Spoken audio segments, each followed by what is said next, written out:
I want to welcome you all to MSCAC Talks. This is a monthly seminar series, and the idea is to bring together researchers, academic industry researchers, the development community, end users, and our students to talk about exciting topics at the forefront of technological innovations. These talks are hosted by the Masters of Science in Applied Computing program. The goal of the program is to train graduate students to take on technological challenges and train them to be innovators and R&D researchers. Now I'd like to introduce our speaker, Dr. Goldie Nejat. Professor Nejat is in the Department of Mechanical and Industrial Engineering here at the University of Toronto. She's the Canada Research Chair in Robots for Society. She's a fellow of the Canadian Institute for Advanced Research and an adjunct scientist with the Toronto Rehabilitation Institute and Baycrest Health Sciences. Professor Nejat's research focuses on developing intelligent service robots and robot cooperative teams for applications in health, elder care, emergency response, search and rescue, security, surveillance, retail, and manufacturing. A pretty big cross-section where we use robots in society. Her team's work has been presented in over 100 media stories, including Popular Science, National Geographic, Time Magazine, Bloomberg, NBC News, The Telegraph, Reader's Digest, Discovery Channel. Well, it's a long list. So many popular places. She has received the Engineering Excellence Medal from the Ontario Society of Professional Engineers and Professional Engineers Ontario. Her other recognitions include the Engineers Canada Young Engineer Achievement Award, the Young Engineer Medal from PEO, and both awards are for exceptional achievements in the field of robotics at a young age.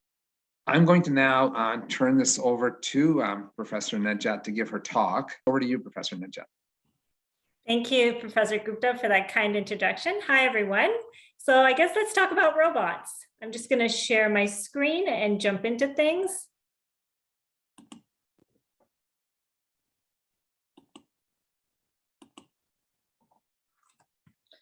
So what my lab really focuses on is developing intelligent robots that meet our societal needs, as Professor Gupta was saying, from anywhere from your workplace, whether it's in manufacturing or retail, all the way to your home, and how robots can assist us in our everyday tasks to improve our quality of life.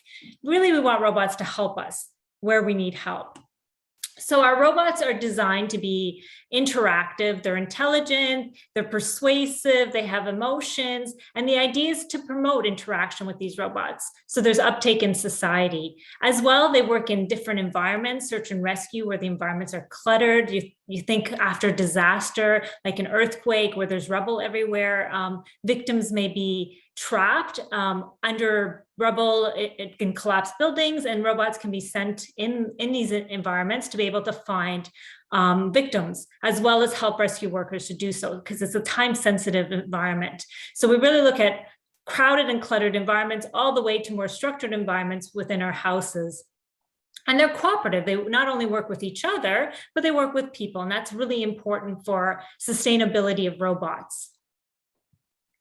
So just to give you some examples of the research we encompass in our lab. So in terms of cluttered environments, we're looking at deploying robots in unknown environments. Unfortunately, you don't know the layout of these environments, the level of clutter, or the type of terrain that exists, because they happen after the fact when there's an earthquake or a natural disaster of some sort. So the robots need to be able to explore these environments, navigate different types of terrain to find victims, potential victims that are trapped. And I can map this out and then provide that information to rescue workers, so rescue workers can better isolate their efforts to what is needed. So you can see from here, a robot is just being plopped into this environment, trying to learn it as it's navigating through and avoiding obstacles. In here, we're doing a learning from simulation approach, where the robot learns the environment type and the terrain in the environment through simulation. And then we transfer that to the real world so the robot can actually be deployed in the real environment. And it does this through a trained policy. Of course, there's things in the real world that we can't always simulate.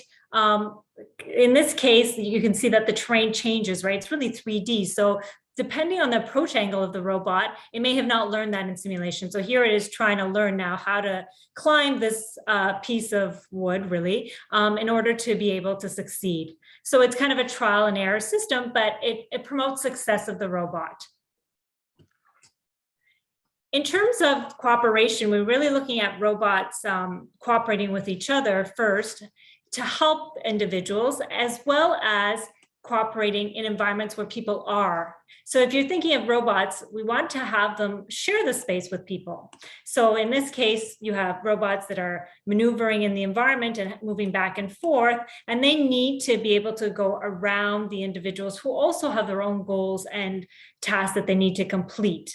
And how do you do this? Well, you have to be able to get to your goal location, but at the same time do obstacle avoidance, and not just with static objects in the environment, but people who are moving. And then you have to give them certain things, like for example, the package in this case from the individual. So it's all about coordination and cooperation with individuals. In this case, robots are deployed in a new environment, and each one is exploring a different portion or a different region of the environment so they can work collaboratively, so they don't overlap their efforts. So they're all learning all this. And then if you look at in this scenario, again, there's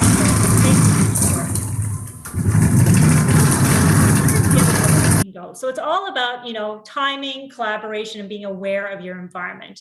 Then, of course, one of the more challenging aspects of our research is dealing with people. I will help you find cereal, crackers, granola, and honey. Being deployed in a grocery store environment where you can give it a shopping list in advance, and then it can help you find where the products are on the aisles, pretty much the shelves in the aisles. So it's able to navigate when there's other people in the environment that have their own goals because they're doing their shopping, as well as locate where those products are. You can pretty much deploy the robot in any grocery store environment. So the robot doesn't need to know the layout of the grocery store. It learns how to navigate and produce the environment map that's needed to find where the products are. So this is kind of a human robot collaboration problem. Other examples include robots going through, structured environments, finding people. So in this case, Blueberry. I think honey will be in this aisle. And here is Blueberry again in the retail environment trying to find honey, for example. It's giving you feedback as it moves, so you know what it's doing, which we think is very important in robotics. So here, back to this problem. Now, Blueberry is looking for a specific person. So it's telling you if it knows the person or it's an unknown person. And if it's an unknown person, it can add that person to the database for later use. And of course, this is all social human-robot interaction, but there's physical human-robot interaction. As you can see, the handover task in here, where a robot is handing over an object to a person. The person has to take it, and then the person has to give it back to the robot. This has to be done all naturally. So robots have to learn how to do these tasks, especially when they're collaborating with people, in a natural way that we'll be comfortable with using them. Because if they take too long or it's very unnatural for us, chances are we're not going to use the technology, especially for long term. One of our main applications here is design with technology. So this is Leia, and Leia can help you. I'm Leia, your personal wardrobe assistant. So what it does is My job it can provide you with recommendations of the type of clothing to wear, depending on the day, especially the weather, the activity that you're doing. This is especially for older adults, people living with cognitive impairment or dementia that have difficulties in making these choices for themselves. And we look at one-on-one interactions as well as group interactions. Here's our TANGY robot facilitating a trivia activity with residents of a long-term care. So the idea is we have to look at different people, personalized for different users, and ensure that they're engaged and can complete the task with the help of the robot. So this is a huge area that we've been working in called socially assistive robots. And the idea here is that you're designing robots to help support people. It may be people supporting people with social stimulation or cognitive stimulation, activities of daily living. And the idea is to promote independence and aging in place, as well as, of course, overall health and quality of life. So the robots can engage people in different activities, monitor, for example, falls, which is a huge thing with older adults, reminders for medication, and providing general safeguarding for allowing you to live by yourself in your own home. So you don't have to transition to long-term care or retirement home settings just yet. There's a number of different tasks we have to think about when we want robots to help people with everyday tasks. Anything from, our meal eating in the mornings, midday, lunch, breakfast, and dinner, as well as preparing those meals. As I mentioned, clothing recommendation and dressing for the weather and activities that you're doing. Exercise is a huge activity that we undertake, whether it's by ourselves or in group sessions. And so robots can facilitate and help us through to complete these activities, as well as reminders. So you can have a robot provide not only medication reminders, but self-care, when to brush your teeth, how to help you brush your teeth, wash your hands. So general hygiene. And of course, they can be used, especially we've seen through COVID, as a tool to provide video chats with friends and families. So during the COVID pandemic, and even recently, long-term care homes have been in lockdown when visitors, which include family members and friends, could not come into the facilities anymore to see their family members, the residents living there. So robots can facilitate video chats, and they can actually autonomously move in an environment. You can book an appointment online, and the robot can find the resident and engage them in the interaction. So you don't necessarily need to know how to use the technology in order to be able to talk to your family member or resident that's living there. And then we look at one-on-one activities all the way to group activities and see if there's any differences between facilitating such activities with one person or multiple people. So I'll just give some examples, and then I'll jump into some of the behaviors that we've been developing for these robots to promote compliance and engagement. So one specific interaction we were looking at was meal eating. And why we designed our robot Brian here to assist in meal eating, it was for many reasons. One, if you've ever been to a long-term care facility, there's set times that the residents there eat. 8 a.m. is for breakfast, lunch is at 12, and 5 p.m. is dinner. And everybody has to come into the dining room, eat for an hour, and then leave the dining room. So it's a very short amount of time, and there's different individual needs. Some people can eat on their own. Some people get distracted and need someone to prompt them to continue eating, and other people need help, physical help to eat. And we targeted that middle group to help design a robot that can provide them with that prompting, because they would sit there and they know how to eat. They just need to be reminded, what the steps are, or re-engage in the activity. And our Brian robot can do both of those. It can prompt you through the steps of eating, which are really 2 steps. Picking up the food from your plate, bringing it to your mouth is the next step. And then the robot can also monitor how much you're eating for nutrition. So if there's any changes in your eating habit, the robot is aware of it, and it can provide that information to the care staff, which we think is important, especially when we're looking at people living with cognitive impairment. So this is our Brian robot. Hi, to give you, my name is Brian. Hi, Brian. You look very nice today. Very robotic looking, and that's Please done on join me purpose. for lunch. It has artificial skin. Today's menu includes some pasta, apple slices, and water. As well as neutral, and very slight gestures for pointing, laughing, and so on, waving. And the objective here was really, we wanted to see if we deployed a robot in such a setting, would we be able to have people eat their meals being accompanied by the robot, as well as it improves social engagement in meal eating. Because if you think about meal eating, it's usually a social task. We do it with our friends and family members. And it's the same thing in long-term care facilities where residents are sitting with other residents to eat. So we want to promote those so the robots can tell jokes, provide positive statements as they go along. And what it showed us was that residents were very engaged in the activity. They would actually talk back to the robot. They would comply with all the prompts that were given to them. And they seemed to be at ease using the robot. So this was kind of our introduction into this idea of using robots in this type of environment. Especially, this is one of the first studies in the world that we're looking at using socially assistive robots for older adults. So this led the way to looking at other activities, like we were saying before, meal preparation. So the idea is we want to promote independence. So robots prompt people to do the activities of daily living instead of doing it for them. Activities such as meal preparation, meal eating, and we're working on dressing right now, exercise. CASPER does is it can actually find you in the home and escort you to the kitchen. So I'm just going to speed up the video a little bit. So here is CASPER looking for Derek, for example. And so this is So you think about it, this is mealtime. CASPER knows to go search first. So we have a person search operation here. Search for the person. It can be voice or based or visual based in this case. And then the next thing. Hello, Derek. It is time for lunch. So then the next thing is just to take you to the kitchen. Okay. And you can start preparing the meal. So if you can't find the bread, I would be happy to show you where the app it is. here has been designed with large icons and visuals to help the person through the task, through the activity task. And so it's easier for older adults, right, to see the text. So in this case, if you don't know where the products are or the ingredients that you need to make the meal, the robot can show you where they are, and then it can show you videos of how to prepare each of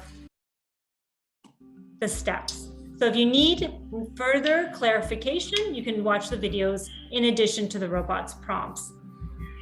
So this is kind of a different type of scenario where you're looking at if someone is living at home rather than long-term care, can you support their activities of daily living with respect to having a robot deployed in the home, which in this case, Brian was more of a static robot where it sat at the table. And if we look at this scenario, CASPER is a mobile robot. So it searches its environment, finds the person, escorts the person to the room that needs the activity to be done, and prompts them through the steps of doing that. So you can continuously add different tasks to the robots. One interesting thing is now we design as roboticists the way that robot behavior should be implemented and how we think that they should be implemented.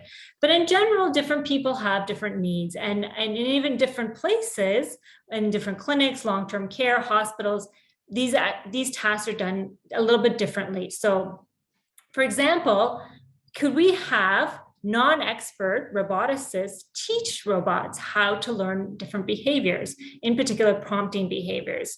So we did a study where we had participants in allied healthcare programs. This would be nursing, occupational therapy, physical therapy, rehab sciences, teach our CASPER robot how to prompt an older adult to make a cup of tea in the kitchen.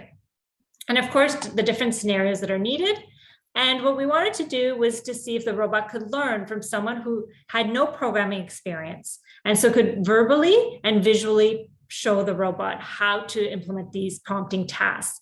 And how CASPER did this was it used a combination of learning from demonstration to learn the structure of the task, and then reinforcement learning methods to fine-tune it to personalize to each level of a user's cognition. So if they had mild cognitive impairment to moderate, the level of prompts that they would need. And then we deployed CASPER in a retirement home setting to see how it performed. So again, we as designers didn't design the behaviors of the robots. We let the caregivers do the design, and then we deployed to see how the residents actually felt about use of the robot in this case. What we wanted to also see in this study was, do we need a socially assistive robot with gestures, arms, facial expressions, or would a more machine-like robot, such as Ed here, you can see it doesn't have arms, it has a display with emojis, but whereas CASPER can actually display different facial expressions through its LEDs for its mouth and eyebrows. And then let's look at a non-robotic system, such as a tablet on here placed on the table, and compare if there's any differences between these technologies and what the importance of designing robotic technologies is. So what we did was CASPER, Ed, or the tablet prompted the users to make a cup of tea, and all the users or the participants had access to all three conditions. So they used each device to perform the activity, and we just did it in random order, so there was no bias. And we found that CASPER had higher levels of engagement. They were all positive in terms of their emotions towards the robot, and they thought the robot was more intelligent than Ed or tablet, just by having gestures and facial expressions. We asked them where would they put CASPER in their home. And it was interesting to see that they viewed CASPER similar to a person. So they thought that it should be in more social and private areas of their home. So for example, in the kitchen or in the living room versus at or the tablet, where they thought that they should be stored in storage in your closet, far away from where anyone can actually see it. So it tells you a little bit about the importance of engagement and embodiment in such activities and our population, the older adults, and how they perceive robotics. We looked at one-on-one interactions. We've been looking at a lot on group-based interactions to see how robots not only facilitate social interactions with users, how they facilitate user interactions or social interactions with users, but also about with respect to what happens with the users themselves. Does it improve social interactions among the users as well? So we've looked at, for example, bingo, and bingo is a leisure activity. It's fun, and they played a lot in long-term care homes, but also it has a lot of cognitive stimulating traits. It promotes memory, recall, recognition. You have to pick up the markers to place them on the board. So that causes you to also repetitively move your motors, your functioning and so on. So it improves motor skills overall. And then we wanted to look at if there's any social interactions displayed. We then also looked at another activity, trivia. The difference between bingo and trivia is bingo, you're usually playing by yourself. Trivia, you play in groups. In this case, groups of 2. And you're taking turns answering the robot's questions. The robot asks you a number of different questions in different categories and then gives you multiple choice to choose a response between them. It also displays a wide variety of different gestures and vocal intonations as it's going on, and it can give you hints about the activity. We wanted to see, do these activities actually promote social engagement within the residents themselves? Because that's important. A lot of times when you visit long-term care facilities, stimulation is sometimes neglected because there's a higher tasks that need to be done. So residents are sitting there maybe in front of a TV without having more passive stimulation rather than active stimulation. So we wanted these robots to provide that active stimulation needed. And we noticed that in both activities, the engagement was high, as well as compliance was high. The interesting thing was that the participants had more social interaction amongst themselves in trivia than in bingo. They did talk to each other in both activities, but in trivia, they were actually made sure that each person in the team took a turn. They had a chance to answer the questions, and then they would just generally talk about the robot and its response to them. And we thought this was important. So not only does it promote social interactions with the individuals, but also in a team-based setting. We then noticed that since we deployed the robot in 2 different long-term care facilities, there was again differences between the way they played bingo. So we wanted caregivers, mainly recreational managers and occupational therapists, to teach TANGY how to facilitate bingo. And in this case, it was not only just through verbal and visual demonstrations, but they could use a user interface that we developed here. I'll just quickly show you what it looks like. It's very simple. You can just type in the behaviors that you want the robot to implement. So you can, for example, type in the message. It gives you a visual display of where the robot is relative to the participants. And then you can verify if you like the text or the statements that the robot is going to say. You can do that verbally, or you can do that in written form, whichever way you want. You can teach the robot to move forward to check a person's card, go to the table and check, and any behaviors in terms of gestures that you would like. So in this case, in this picture, you can see the caregiver is actually raising her arm. She's teaching TANGY to wave for the first time. In this case, the caregiver has taught TANGY to come over to the table and check the bingo card. And they're doing this all themselves without pre-programming of us having to implement these behaviors. The nice thing about this scenario is that if you look at it, it's actually a non-sequential multi-step activity. So for example, tea making was very sequential. You had to boil the water first, pour the boiling water into the cup and then put the tea bag in, usually in that order. But in bingo, you don't necessarily have to do all the tasks in a specific sequence. So it was nice to see that the robot could actually learn non-sequential tasks from non-experts. So if we look at now the types of activities and move on to now, how do we design the robot's behaviors for these activities? How do we, promote engagement and positive attitudes and positive affect? What we want to do is look at designing emotions for robots. We have emotions when we have conversations with each other. It shows other people our intent. So why not have robots do the same thing? Display emotions to show you what their intent is and where their understanding is of the interaction scenario. So we did a study where we had our Pepper robot actually interact in one-on-one sessions with two groups of adults, young adults and older adults. And it was through what we call a user affect a solicitation, where the robot would display different types of dance. So I'll just kind of give you an idea of what they look like.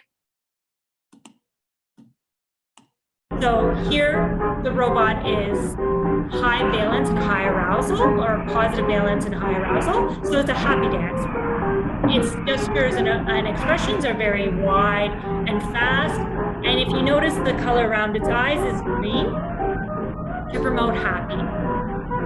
And then you can kind of look, and this is even faster, and then you can look at kind of the opposite of that, where it's negative valence and low arousal. So the motions are slower, the movements are closed, and the eye color is blue, kind of signaling sad. And we wanted to see, was the robot able to actually have people actually have a response to its emotions, and what this response actually was. And was there any difference between the young and older cohorts? And we noticed in general, they had high valence for the positive valence and high arousal stage, and low valence for the negative valence and low arousal stage. So it seemed to pretty much match whatever we wanted the robot to elicit, it did.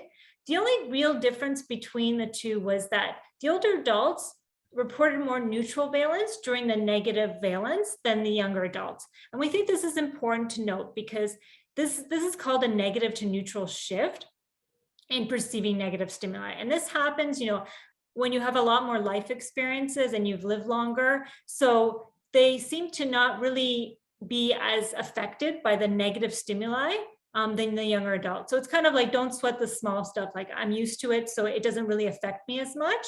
Whether the younger adults were more susceptible to the negative valence. So this is important when you're thinking of designing emotions and the emotions you're trying to elicit from people using robots.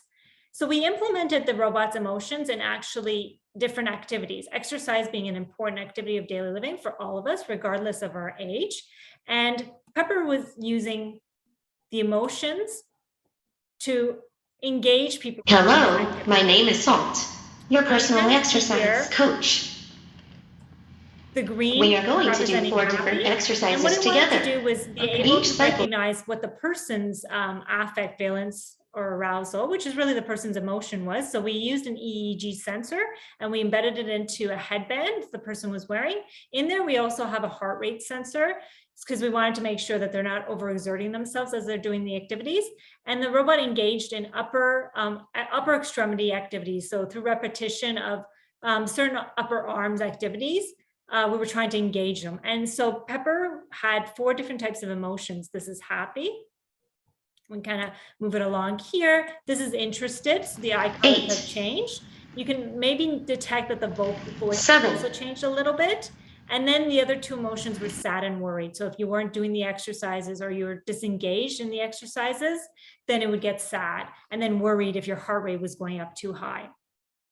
We deployed Pepper in 2 different scenarios, one-on-one exercise sessions with older adults and group-based sessions with older adults, employing the emotions as well as the person being able to detect the person's affect. And what we found was, in general, it didn't matter if we deployed both the one-on-one or the group scenarios, the participants in both scenarios had positive affect towards the robot. So they were pleased with interacting with the robot. Actually, 56% of them thought that their overall health was being improved by interacting with the robot, which is important because it's showing the kind of the outlook of the robot itself and how they perceive it. And they were motivated to perform the exercises with the robot. However, the only difference we did notice was the people in the one-on-one session thought that the robot was more social and intelligent, even though it was exactly the same robot, and therefore had higher ratings of its appearance as well as its movements, especially based on the emotions. And we think this is not necessarily because there was a difference, because there was no difference, but it was the fact that in a one-on-one, your focus of attention is only on the robot. In the group session, there's other people, so you may be talking to them, so you may look away from the robot, so you don't have that exact same type of focus. And that's why we think the ratings were lower for the intelligence of the robot, even though it was the same. Now, we talked about how emotions should be designed based on the user's emotions or affect, but of course, that's not how we are designed as well, right? If you think about it, we have different layers to our brain. In specific, if you specifically look at it, we have a deliberative layer and a reactive layer. A decision-making layer is our deliberative layer. Reactive is kind of our stimulus response layer. And you can think of emotions the same way, like, for example, you're trying to cross College Street and a streetcar comes out of nowhere, you jump back, that's reactive. You didn't think about it, you just responded. And emotions should be like that. So if we're looking at, this is our Luke robot. We designed Luke to have the deliberative layer of emotions, which was similar to Pepper. So based its emotions on the interaction with the user, but then it also had reactive emotions. And this is based on safety of the environment, safety of the robot, safety of the person.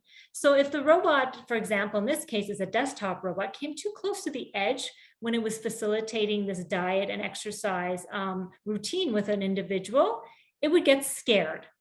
And sometimes it would move back on its own, but sometimes it couldn't move far back from the edge. So it would ask the user to do this, and it would display a sad emotion to do it.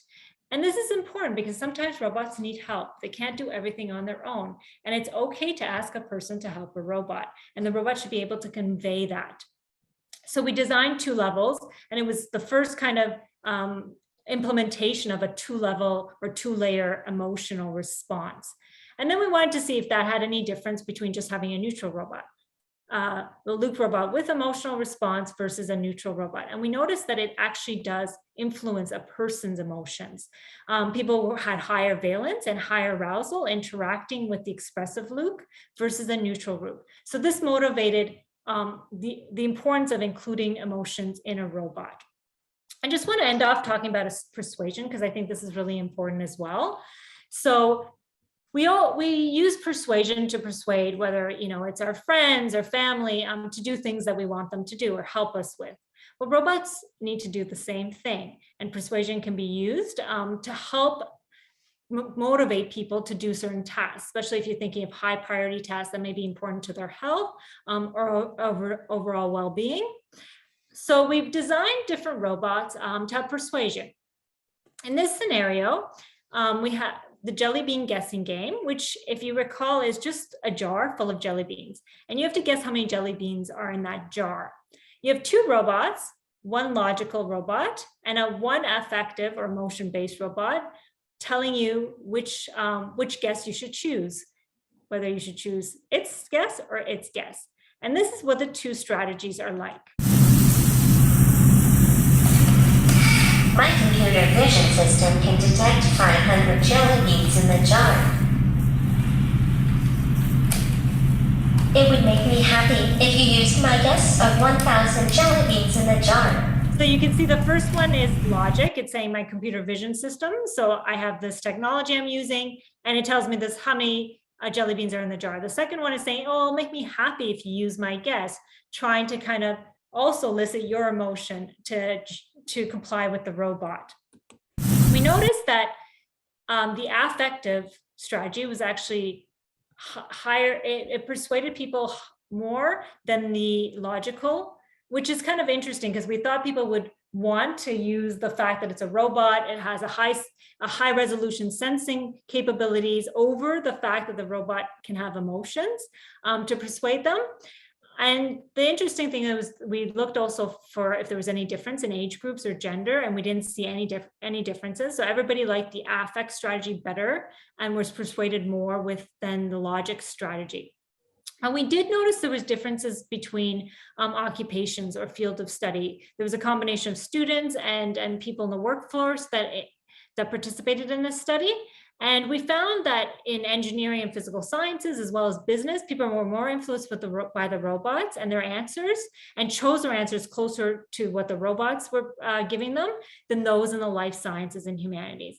And we think this is based on the perception of robots, obviously in real world, in the media, in entertainment, in Hollywood, and so on, where there's misrepresentation as well as negative depictions, which make the general public more scared of interacting with robots and believing robots than people who are used to developing and understand how the technology works itself. So it's due to our it's really our focus has to be on designing robots and really providing this information to the general public of what their designs include, what their functionality is, what their capabilities are for the general public to understand what robots can and cannot do. So that's really important when presenting robotic technology to non-expert users. In addition, directness of communication as well as familiarity makes a difference. We did a study where we had a familiar robot that actually interacted with people for just a 10-minute interaction duration, but that was enough for people to become familiar with the robot. And a new robot that we just had that was deployed right before the study started.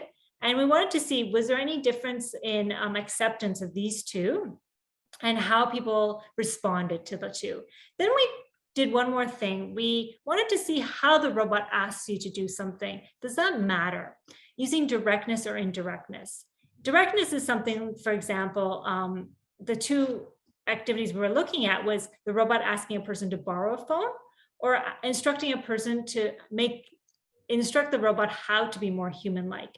And we found that with direct requests, for example, it would be something like, oh, that reminds me, can I borrow your phone to make a video call? Or an indirect response, oh, that reminds me, I really need to find a phone to make a video call. So as you can see, the latter one does not actually ask you. It's an indirect way of saying I need a phone. And we wanted to see, was there a difference there? And we noticed that the indirect was actually more persuasive from the robotic point of view. And people were more trustworthy of the robot that used indirect language and were more willing to help it versus using direct language. Familiarity wasn't a shocker. The more familiar robot was more persuasive, more trusting, and people were more willing to help it. But this is really important because in general, if you look at human-human studies, sometimes directness is seen to be more persuasive than indirectness. But with robots, it's exactly the opposite. And this may be because people are not familiar with the technology enough, right? So they don't feel comfortable with a robot asking them directly for something, and they may feel like it's threatening to them. I'll end off in one other aspect, authority, which we think is really important in robots. We've been designing robots, for several decades now, for a lot of different roles, security guards, police officers, border patrol, you can name it. The technology has been being designed for these applications. How would you feel if you had a robot in an authoritative role? And would you be comfortable with taking commands from a robot like that? And if you think about it, authorities all around us, even politicians, right, have some type of authority. And how would people react to an authoritative robot or a peer robot? And which one would they be more comfortable? And you can kind of think about it in this scenario, how you would feel.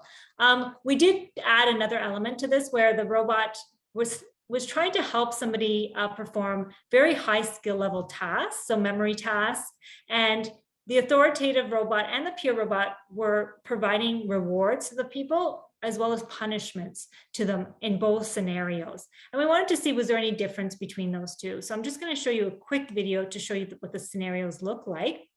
So in an authoritative robot, you can see that the robot's by itself, there's nobody else in the room, and the person has to come and sit down here, and the robot stands at the other side of the desk. This is important.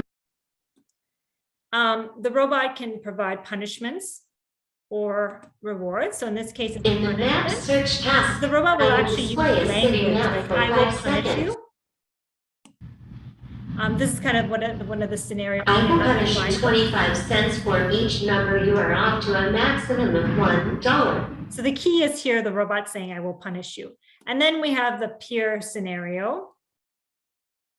And I'll just show you what it looks like.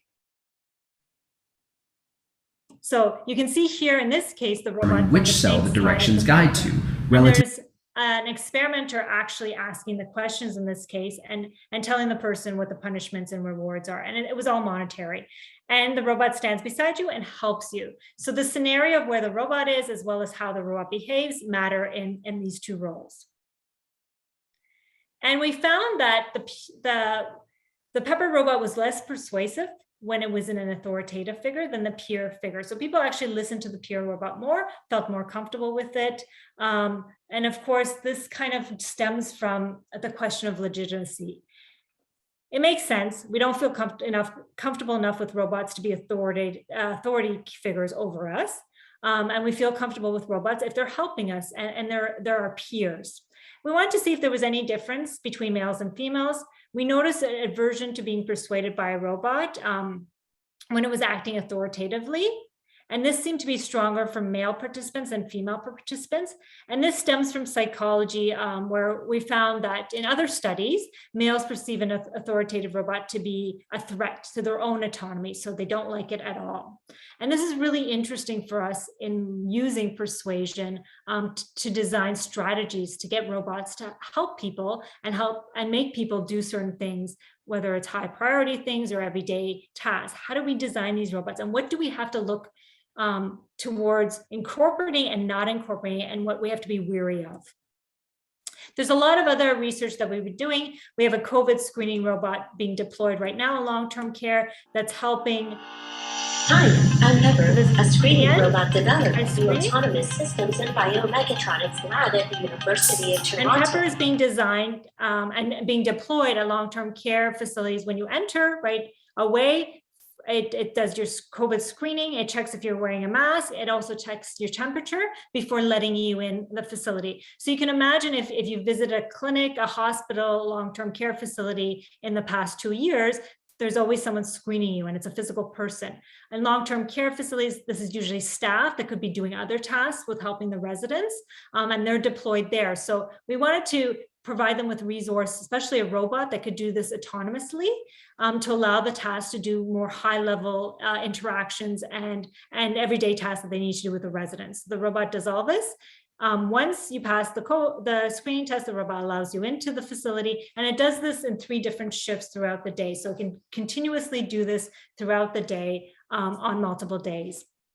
And we've estimated that it can save about $100,000 for the long-term care facility to implement this type of robot, which is a huge cost savings, especially during COVID, where staff numbers are down as well. So I'd just like to finish off by acknowledging my lab members, all the students and postdocs that have been working in the lab, developing these robots, deploying them, and of course, all our funding agencies that have supported all this research that we've been doing. A lot of it, has been very preliminary to see what results we've been getting. And of course, the long-term care homes, hospitals, and retirement homes that have allowed us to bring our robots into their facilities for interaction purposes and research purposes. And I'll stop here. Thank you very much.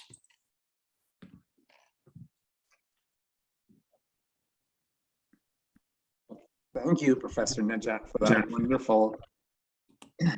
that wonderful talk and really amazing applications. I see that we have quite a few questions in the chat. I'll remind everybody that if you have a question, please write it in the chat, and we'll get through as many as we can in the next 10, 12 minutes. So, okay, over to you. Sure, thank you. And yeah, thank you for all these questions. So I'll start with the first one.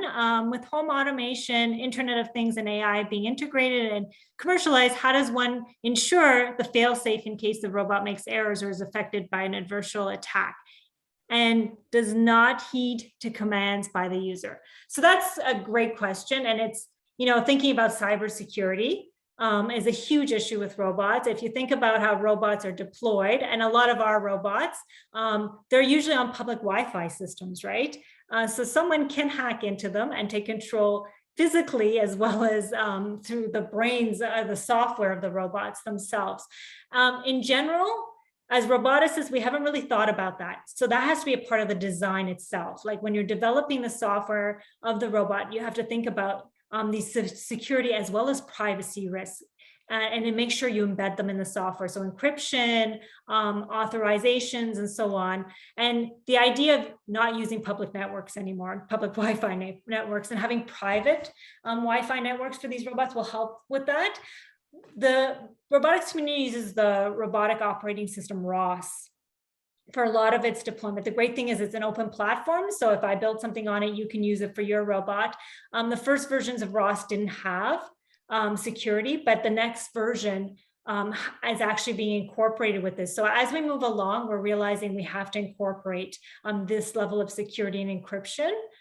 With our robots, we use Wi-Fi networks, but they're mostly local and they're private to the homes. So we try to minimize the risk of attacks or hackers trying to get in. But that's a really important area of research right now. So thank you for that question. So in the case of identifying new people and recording them in the database, are there any concerns in relation to privacy? Yeah, so that's exactly.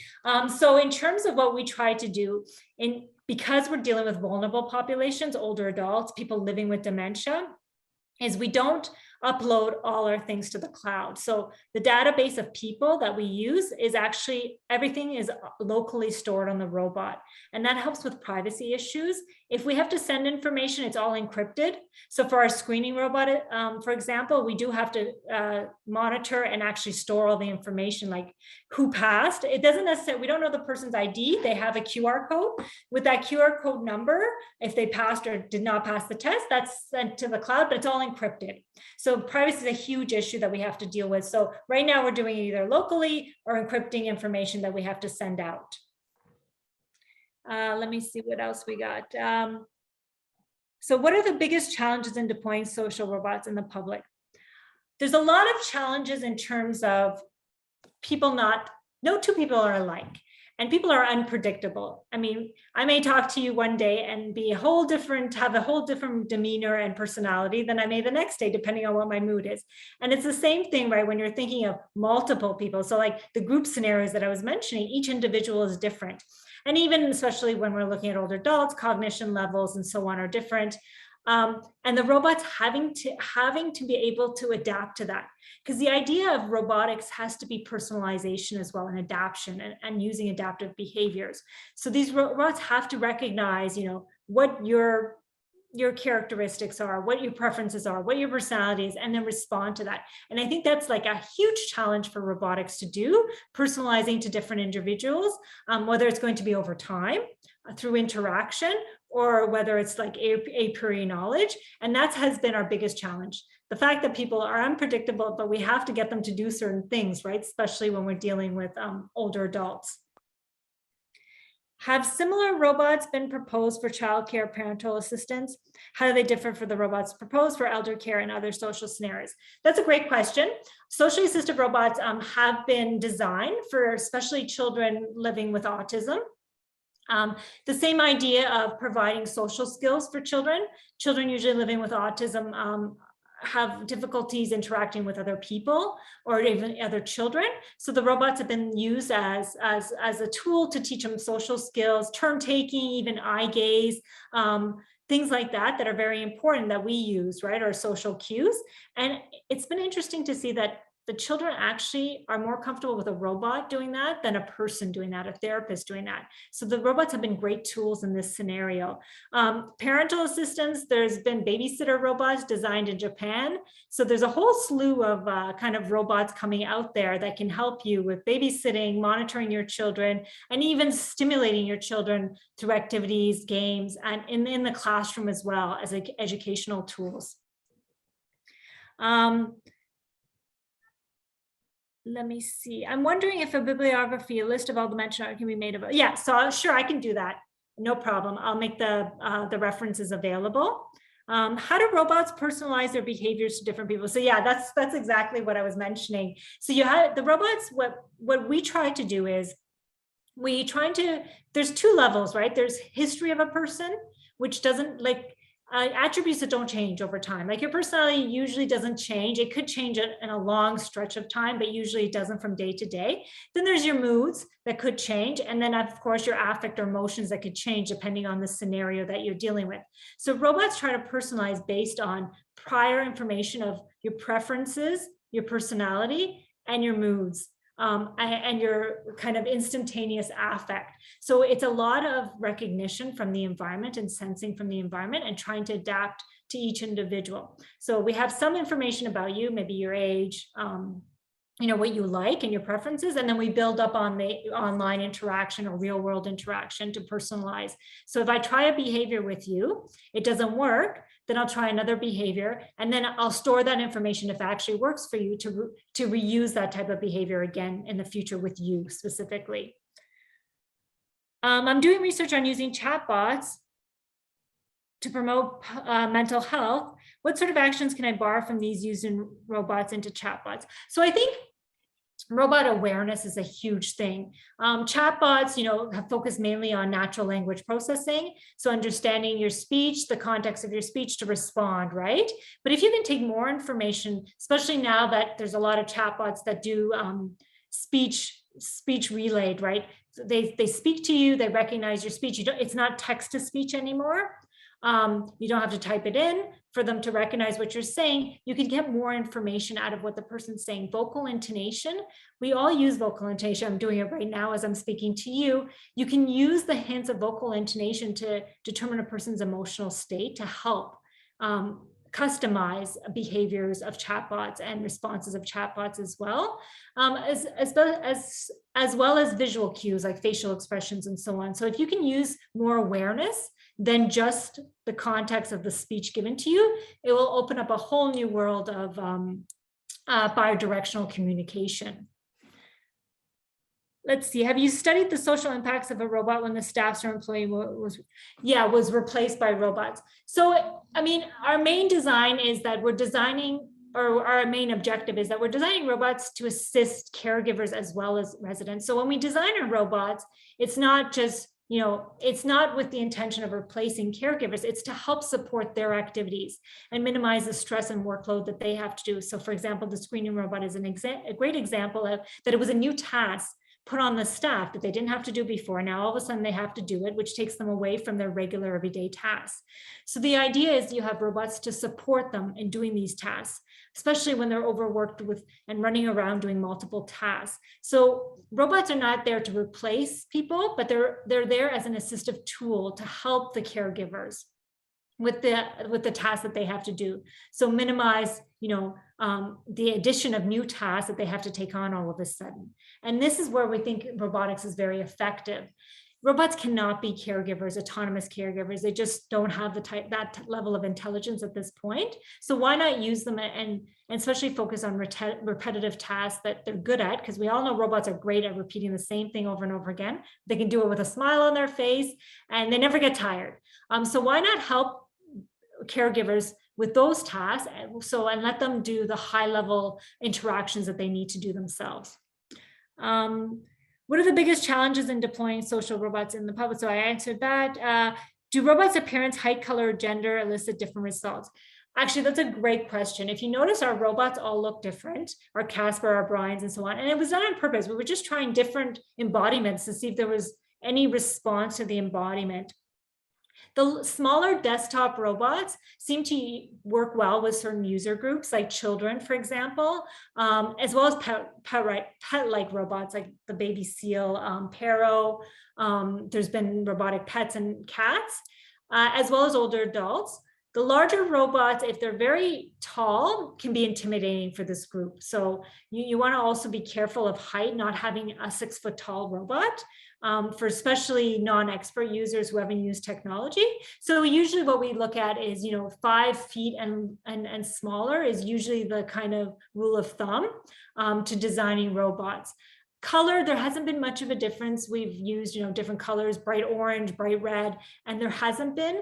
In general, users are not so picky about the robot's appearance as they are the functionality of robots we've seen. So they don't really care what the robot looks like as long as its appearance matches functionality and they can do the task that they do. Okay, thanks. I hope I got all the questions.